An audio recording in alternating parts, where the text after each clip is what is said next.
ये 5 स्टेटमेंट है, इन 5 स्टेटमेंट को पढ़ो। This entire question is regarding your self inductance. Self inductance किसको कहते हैं?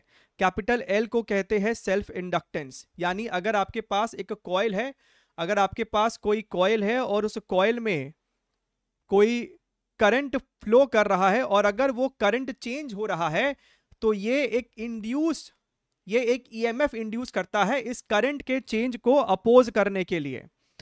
तो यहां पे आपके पास स्टेटमेंट है, the self inductance of the coil depends on it's geometry, जो कि बिल्कुल सही स्टेटमेंट है कि भैया एल की वैल्यू ज्योमेट्री पे डिपेंड करती है कि इसका लेंथ कितना है, इसका क्रॉस सेक्शन एरिया कितना है।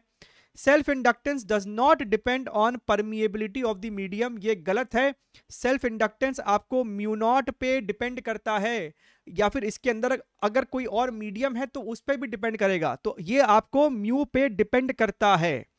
Self induced EMF opposes any change in the current in a circuit, वो उसका डेफिनेशन ही है कि भैया अगर करंट चेंज होगा तो वो उसके चेंज को अपोज करता है ईएमएफ पैदा करके। Self inductance is electromagnetic analog of mass in mechanics, जैसे मैकेनिक्स में मास क्या है?